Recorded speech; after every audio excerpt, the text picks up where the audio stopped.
Our first speaker this afternoon is Genevieve Bromley. She's a child welfare manager in San Diego County, and she'll be telling us about some of the work that they're doing there. Would you welcome her to the stage? Okay, well, thank you for having me. I am a manager from San Diego, and I am programmed so you can give your fiscal brains a rest for a while. I want to tell you a little bit about a program, a collaboration that we have down in San Diego that we're very proud of. And, okay. I'm very fortunate to work for a woman who has a lot of vision, and she always believes that there's a better way to do something. And so she was sitting around with one of her friends from Workforce Partnership and saying, you know, we serve the same target population. Why don't we try to do something and combine our resources, because they are dwindling, and better serve our kids? So we thought, all right, well, let's give it a try. So we sat down, and for some of you, this is going to be like preaching to the choir, the ILP program and the WIA program, but just bear with me so I can give everybody a little background. So the pillars of the ILP program, or ILS as we refer to it down in San Diego, Independent Living Skills, are education, employment, and permanency. Okay, so that's what we're really working to do with ILS. And we're serving the same youth that the Workforce Investment Act is trying to serve, Workforce Partnership. So 16 to 21 who are current or former foster youth or wards. So we're focusing on the child welfare side on self-care, social development, financial literacy, et cetera. And then the WIA, they're really focusing on workforce services, okay? They're employment focused. So they want to give educational support as well, but there's, you know, the work readiness training, intensive work preparation. They also do subsidized internships so that youth get paid for the work experience they're gaining. So both of our agencies are really striving for these outcomes: literacy and numeracy gains, post-secondary education or advanced training. The youth, we want them involved in that. We want them to have stable income and housing, and we want them to develop permanent relationships with caring adults. So we're both trying to do this, so we decided to go on this journey together to create a joint RFP. And one of the handouts that you have is the executive summary to that RFP. And please feel free to use it, change it, take out San Diego, put in a different county name. And if you want the actual statement of work, I will email it to you, and my contact information is at the back of the packet. Because why reinvent the wheel? You know, it was quite a journey to create this, so we want to share it with whomever would like it. Okay, so our joint RFP, why would we want to do this? We wanted to seamlessly address the requirements of both ILP, which is an independent living program, and WIA, Workforce Investment Act funding streams, two totally separate funding streams. We wanted to integrate the program delivery to the same population of these at-risk youth. So we wanted a youth to be able to go to one local area that's close to their home and go to this one shop and get their ILP and get their WIA issues addressed. So that was our goal. And, you know, hopefully we wanted to improve the outcomes for these youth as we seamlessly move through this system, so that when they come in, we're focusing on, okay, let's get them graduated from high school, and then, okay, now that we got them graduated from high school, let's start thinking about how to get them employed, or if they want to be trained in, you know, if education is their gig, that's a good thing, higher education, or if they want to go straight into the workforce, let's do that. So when barriers presented themselves in this process, and there were quite a few, we would just remind ourselves what we were there for, and we really wanted to focus on the benefits to the youth. And so we wanted to improve the client support. We didn't want to have them go to one building to get ILS services and one building to get WIA services. We didn't want to put them through that. We wanted to eliminate the duplication of services because some of the WIA funding requirements are the same as the ILP funding requirements. So why not put those two together and do them at the same time? We wanted to leverage all our available resources, and we did this by creating one statement of work. Now, the one statement of work is 20 pages long, so it's not simple, and I don't want to mislead you by thinking that this is really easy to do, because it took some doing, and there are bumps in the road, but it's very worthwhile. Here are some of the challenges for the joint RFP. You've got one statement of work, but you've got two contracts. So the contractor, the person who bids and goes out and wants to provide these services, they have to answer up to both Child Welfare Services and the Workforce Partnership. They have two different funding streams that have two different sets of rules. They've got the ILP and they've got the WIA, and we'll get into the details of those in a little bit. Okay, and here's the real catch. There's two different data systems that they have to master. They have to master Service Point for Child Welfare and what is called SISRS for Workforce Investment Act. And that is a pain for the contractors. There's just no other way to say it. It's inconvenient. They have to put in data twice sometimes. And another one of our visions and goals is, someday we can all get to the same reporting system so we don't have to do this.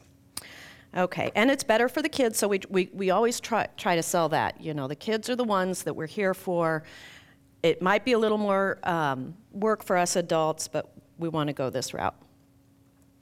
Okay, so this is what it looks like. It's a site-based program. So if you live in South County, there's an agency in South. If you live in North, there's a North. So in San Diego, we're split in 6 regions. We're pretty big. And so we serve each of the regions. And there's an office in each region. And it has to be close to public transportation. That's part of the issue for the kids.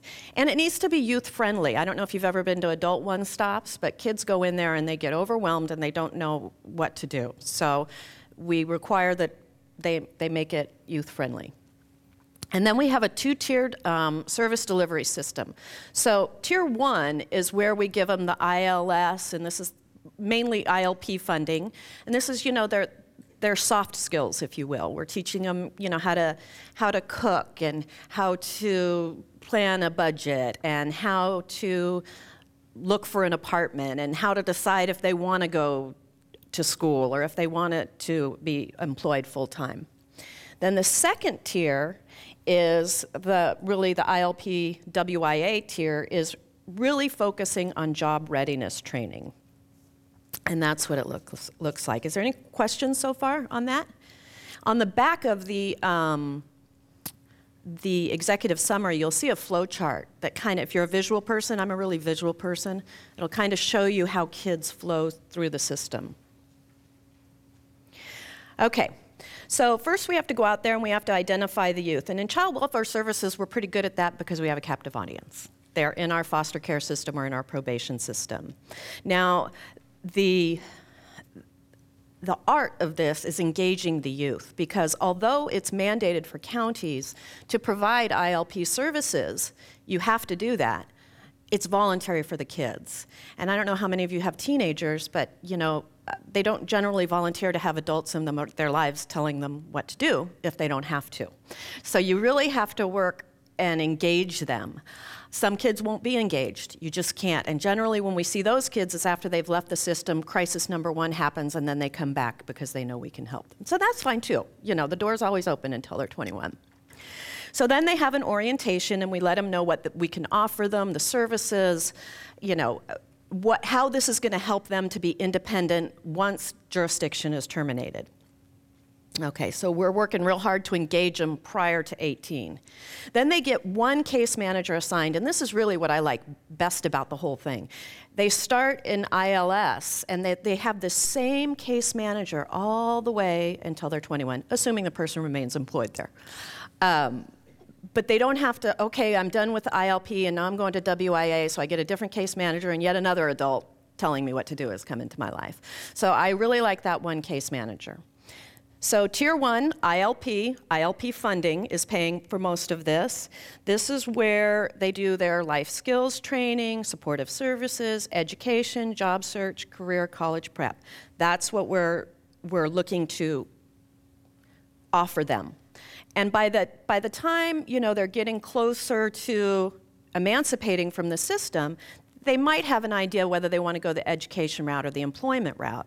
Now, if they choose to go the employment route, we're going to be assessing these kids for the WIA program, because the WIA funding is a little bit different in that their funding is based on outcomes. So if they don't meet their outcomes, they don't get their money. So the kids have to be a little more invested.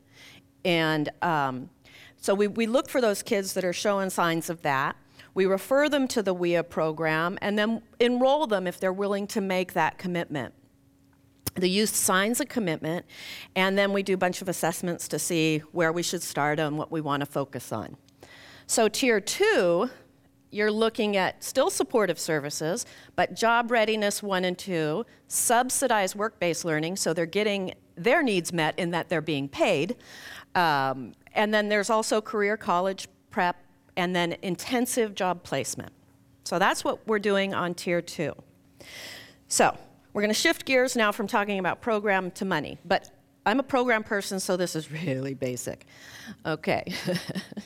So ILP funding, the money that we get at Child Welfare Services, funds Tier 1 services. It's federal and state funds, and the kids get to voluntarily participate. We cannot say to the kids, you have to participate. WIA funding, which funds Tier 2, is Department of Labor, Workforce Investment Act, Title I youth funds. And this is what requires the higher level of commitment from the youth. When you think about it, in San Diego, we have about 1,800 kids that are eligible for ILS services in between that 16 and 21 age. We touch about 1,400 of them. When you get down to the WIA services, those numbers go way down. Okay. I don't know if you can see this. So this is the statewide trend with our ILP allocation. And I'm not a financial whiz, but I know that the red is bad. That means that we're losing money. So over the years from 04-05, funding for the ILP services has been consistently going down. And the number of kids has really not been consistently going down. It kind of fluctuates here and there, but it's not going down at the same rate that the funding is. So you hear things, okay, you got to do more with less. You need to think outside of the box. You need to be creative. And be that as it may, it's tough to serve all the kids that need to be served when your allocation is going down. This is San Diego's piece of the pie, and how we spend it and how we, where it goes for all you fiscal people out there. Seems like a lot of money, but it really isn't when you think about the big amount of the population that we serve. So then when you think, okay, how am I going to leverage more? You go, well, we're gonna get together with WIA, and in addition to our ILP, WIA provides almost $500,000 to serve the same population doing the same thing. So that's how you do more with more. So that is cool. Okay.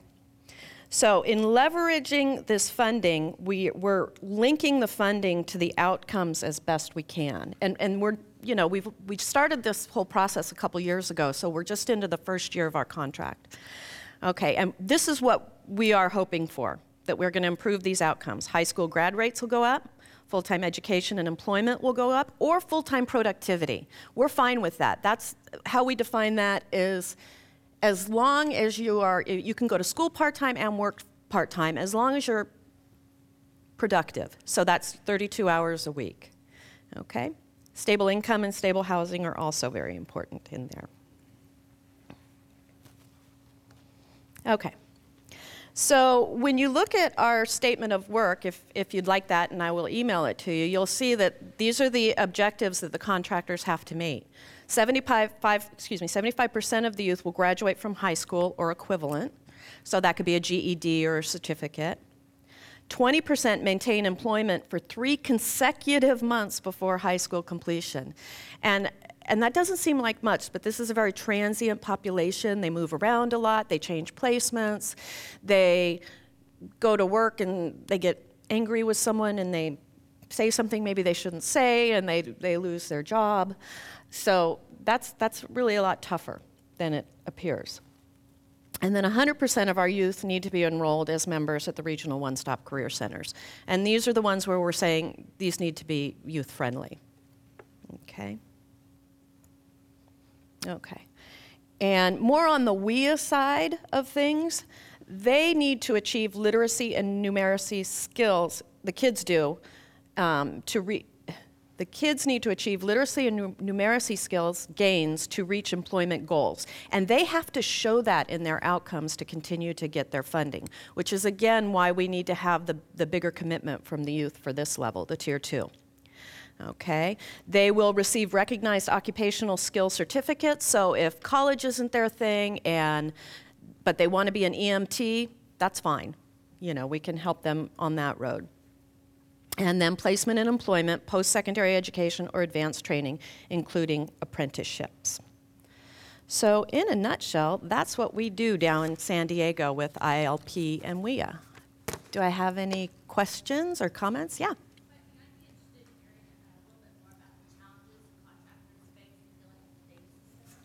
Yeah. The challenges that the contractors face in dealing with 2 different data systems. We try to give them as much support as we can on that. So our contract monitors from child welfare and from workforce will go out together and do their contract monitoring.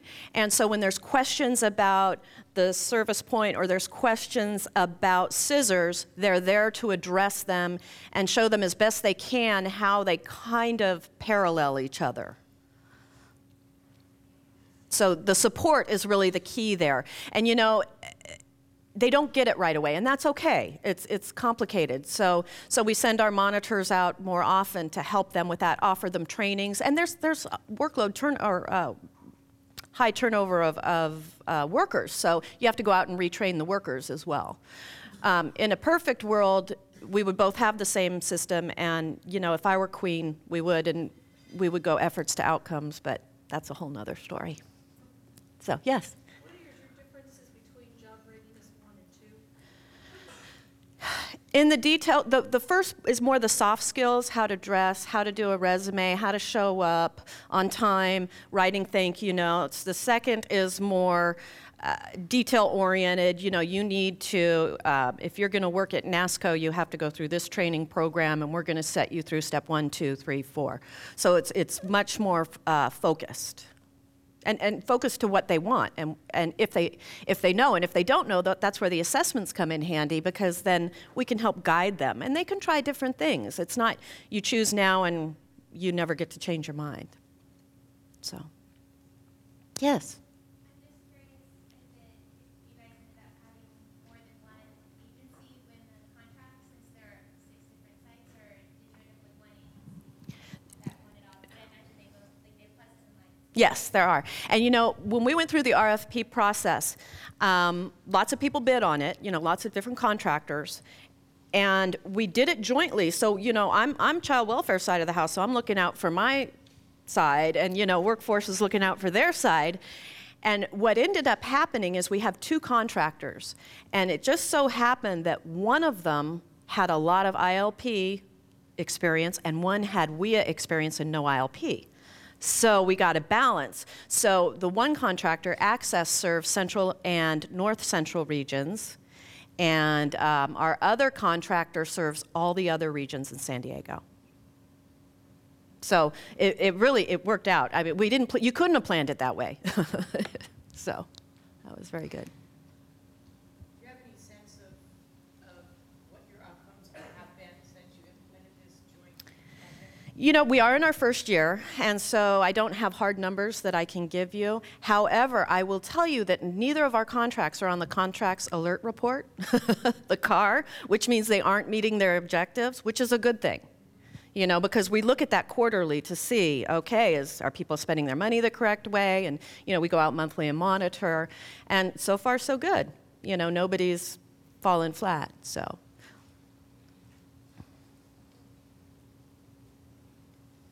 Anything else? I know this is the after lunch lull. Yes? What do you do for the intensive job placement? You know, we go out, we're big collaborators in San Diego, so we try to link up with our partners, the labor organization. You know, we go out and they have their own programs where they can train kids. NASCO's a big one. We just got a couple really big military contracts in San Diego. So they will train kids for 6 weeks and put them in a really good job there. Within the County of San Diego, we have a program called WAY, the Workforce Academy for Youth. And we take current and former foster youth and we place them in county jobs as interns. And we pay them with the goal at the end of that 6 months to get them a full-time county position. So there's different ways of approaching that. It's not just curriculum.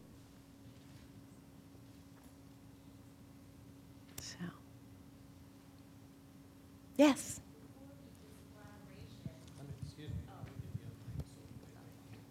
Before this collaboration, how were you taking care of on the ILP side, you know, anything related to education training or getting them to the WIA people and vice versa? What were the WIA people doing to reach this population? Prior to this, it was less youth-friendly in that part of our ILP contract, one of our requirements from the state is they have to register at these one-stops. And that's the WIA side of the house. So we would take them and physically take them there, but we didn't know the people there. We didn't, you know, these weren't our colleagues, if you will. So we were just being the person that puts them in the car and gets them there, and it didn't really help. Now we're all like the same thing. We're combined. So it's like, we have the knowledge on both sides of the house. The case managers do. So it's not, okay, well, I can only answer the ILP questions. I can't answer the WIA questions. You know, it's all one. It's seamless. So that's how I visualize it. And the kids, the youth, excuse me, they have responded really well to it. I've seen in my little shop, my little piece of the world, you know, they're not canceling their appointments with their ILP workers. They're showing up. They're getting there. They're reaching their goals on their TILP, which to me says they're doing what needs to be done. TILP is TILP, Transitional Independent Living Plan.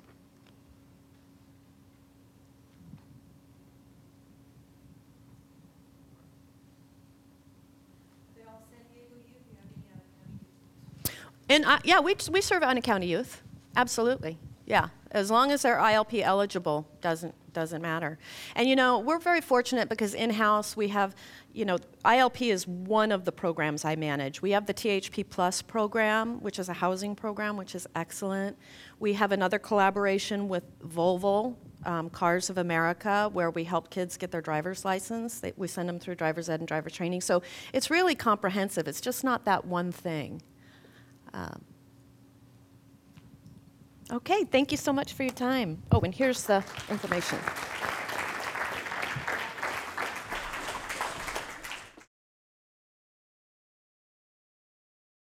Thank you, Genevieve. That was great, and what an innovative kind of a program to link those two together and to put leverage that money together. So that's exciting.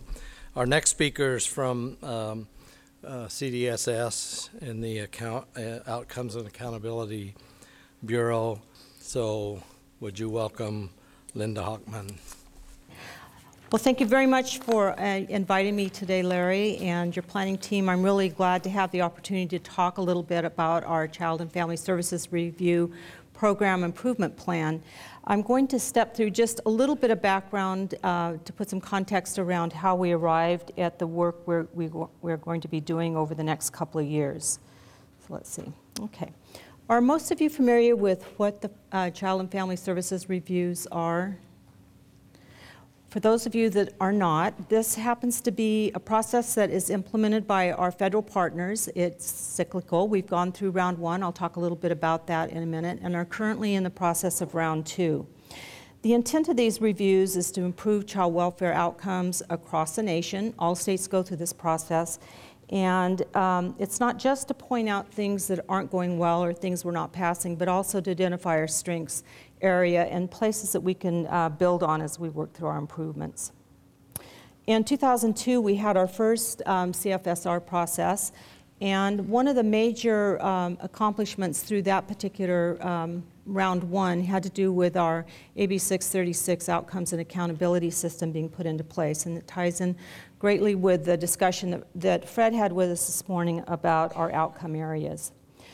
Currently, in our second part, our second CFSR, we have completed our statewide assessment, which was submitted in December of '07, and we had a wide range of child welfare stakeholders that were involved in that process that included our partners at the county level, our partners in probation, and our partners at, through the court system, families, youth, caregivers, community-based nonprofits, as well as our advocacy groups.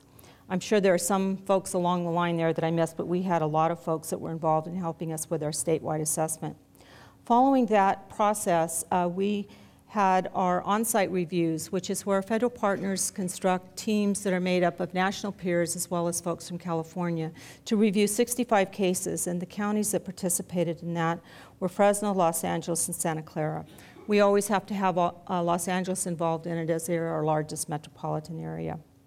In addition to the on-site reviews where they physically look at case files, interview parents, caregivers, and youth and service providers that are associated with that case, there were also stakeholder interviews that span a significant range of the collateral partners that help with child welfare, including courts, caregivers, youth, many of the same types of stakeholders that we had involved in our assessment process. In addition to those 3 pieces, the state data profile, which is generated from our AFGARs and NCAN's information fed into how we are, how they determine how we're doing. Based on these 4 steps, the state must develop a program improvement plan. I'm pretty confident everyone's heard of the state PIP before, but the PIP, we're really pipping it right now. So the PIP is designed to address those areas of concern that surface through those particular processes.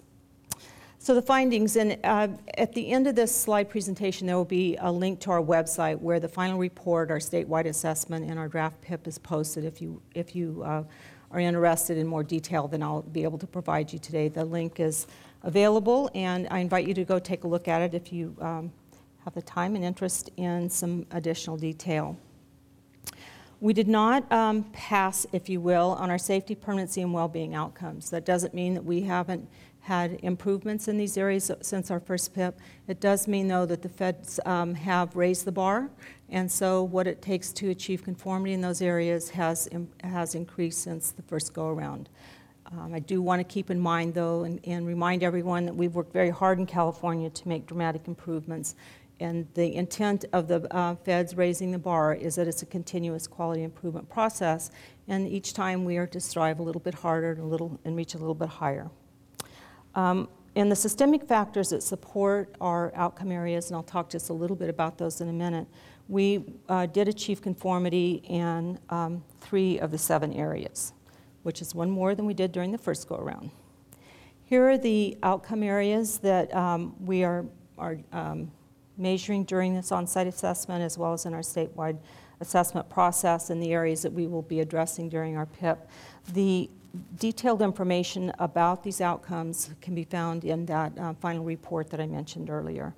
So I'll just scoot through these pretty quickly. Here are the systemic factors and the ones that we did do well on. The statewide information system is our CWS-CMS process. The quality assurance system, which is our local 636 process that we go through each year.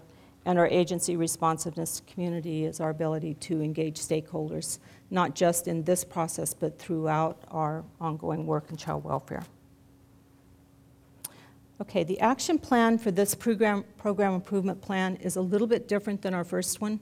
Our first one was very detailed in lots and lots of steps, almost like a checklist of things that we needed to cover over the course of a program improvement plan, which covers 2 years. This time, the model that the feds have moved forward is to develop 6 broad strategies, and those broad strategies are intended to address multiple areas of concern. And you'll see how those unfold when I begin walking through our program improvement plan. We used evidence-based and evidence-informed practices to guide our decisions about those areas that we wanted to build on. We focused on building and maintaining the momentum of our successful initiatives and the programs and work that we're currently implementing. And we have a steering committee that's made up of child welfare stakeholders that helped us develop our strategies and will be convened quarterly to help us with the oversight of our implementation.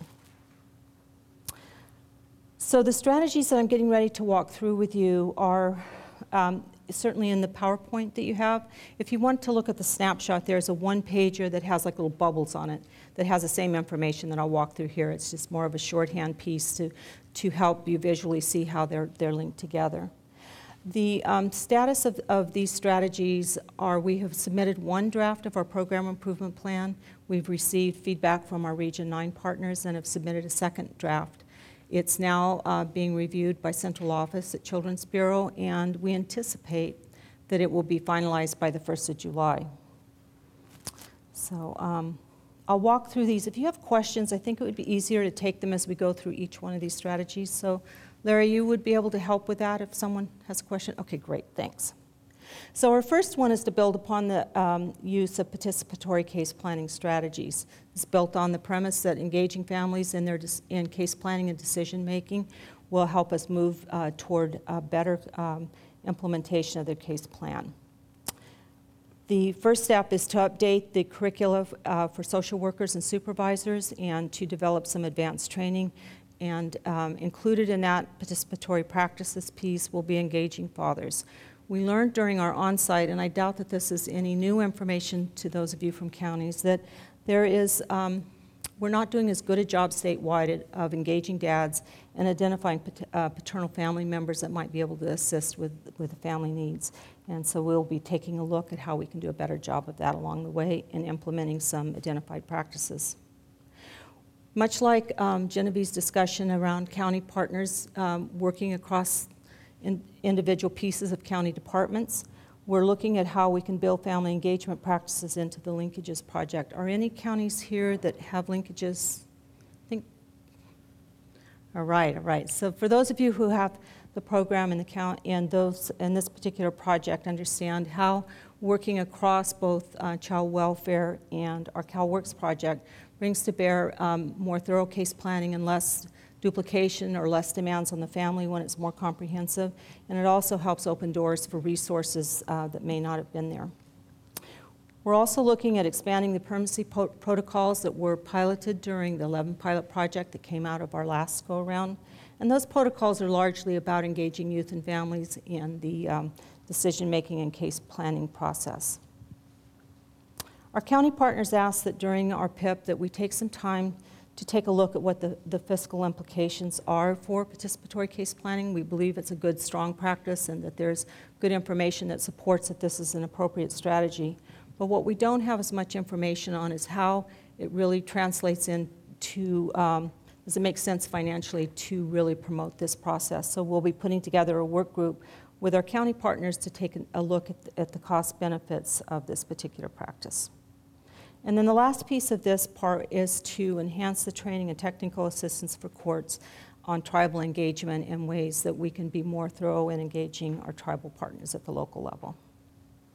So this is the second strategy of the 6, and this is to sustain and enhance permanency efforts across the life of the case. This is one of the areas that we really struggled with during our first PIP and continue to look towards ways to ensure permanency for youth and children. And one of the areas that our stakeholders were very clear about is that the need to develop protocols and to be more active in looking for families and the family connections that can support the youth that are in our care. We'll look at a legislative proposal on trial home visits to make that transition into reunification more secure, especially for those children and youth that have particularly high needs. We'll be working with our 636 work group that was convened during the first go-around to put together all the processes for the peer quality case review. And we are looking at ways to be able to modify that process to include a deeper look at the concurrent planning and other practices. This will be more fully discussed with our 636 work group, but the intent is to try to find a mechanism by way of that PQCR process to not only gather the information, but to influence the practices at the local level that can solidify our concurrent planning. A caregiver advisory group will be convened. It'll be convened with the intent of being able to provide a direct voice to our department about the needs and ways to support our caregivers. We heard a great deal during both our on-site review and our statewide assessment process that caregivers have some needs that they believe could be better met around their training, around their recruitment and retention activities, and around their ongoing support, particularly in the area of dealing with youth that have higher needs that are the youth that are in their care. Are you familiar with our evidence-based clearinghouse that CDSS sponsors? Well, one of the areas that they'll be developing will be some post-permanency services, those things that can secure the connections and permanency for youth afterwards in the services that are best able to meet those needs. We're working with our partners at AOC around court training on reunification processes and implementation of the Resource Family Approval Pilot and the Residentially Based Services Reform Project. And Barbara mentioned a little bit this morning about the RBS program, the AB 1453. All right, the third strategy is to enhance and expand caregiver recruitment, retention, training, and support efforts. We're looking at using our evidence-based clearinghouse and developing training around evidence-based practices that help in this particular area. Developing, our county partners have requested some stronger state leadership around a campaign for caregiver recruitment and retention. And we'll be engaging our caregiver support group in developing those means, as well as our county partners and identifying those practices that seem to be working well at the local level. The MTFC program, we're looking at better ways to support it. Toward the end of our program improvement plan, we will have developed a work group that looks at the outcomes, the rate structure, and the oversight as a way to better support this particular project. We're considering ways to test better together, which is a model by the Casey Family Foundation, and developing the relationship between caregivers and social workers. Our caregivers, resounding feedback on this one around, we want more time with our social workers. We appreciate what they provide us, and we feel that that is our best means for support that we can achieve. So we'll be looking at that curriculum and that model to see how we can roll some of that out. And then the Communication Network for Caregiver Advocates is a way to link the advocacy groups through our Ombudsman's office and provide them a voice in the process as well. For strategy 4, expand the options and create flexibility for services and supports to meet the needs of children and families. Again, the CalWORKS and Child Welfare collaboration through the Linkages Project. Well, all of these activities are intended to help expand options for our services, and again, through the Linkages Project, being able to maximize the utilization of resources through the two county organizations working together. The Office of Child Abuse Prevention through CDSS manages about $65 million a year through the various sources that you all probably are familiar with, PSSF, CBCAP, CAPIT, those types of funds. And we've been working with a work group put together with CWDA representatives over the last year to figure out a way to integrate the assessment and planning process so counties aren't developing two different plans, one for the dollars that come through OCAP and then one's for their 636 outcomes. Excuse me. We're looking at ways to work with our partners on expanding wraparound through SB 163 and the Mental Health Services Act, and trying to reach additional or develop additional slots for WRAP services over the life of the PIP. Our SIT, or it's our state interagency team, is comprised of deputy director level folks from a variety of state departments, including alcohol and drugs, mental health, some of our workforce and workforce development folks, and a few other organizations to come together around reducing barriers and challenges at the state level for mental health, substance abuse, and education services. On differential response, our county partners have asked that we develop a work group and study the feasibility of differential response being rolled out statewide through all counties as a means to support the prevention efforts, and that will take place about midway through our program improvement plan. And then we'll be seeking some federal technical assistance around working with child welfare populations and substance abuse and some best practices in that area. Seeing no hands, moving right along here. The fifth one is to sustain and expand staff and supervisory training. In truth, we nearly passed this systemic factor. It had to do with the fact that during our first PIP, we had to develop a core curricula and roll it out with regulations for our training plan statewide.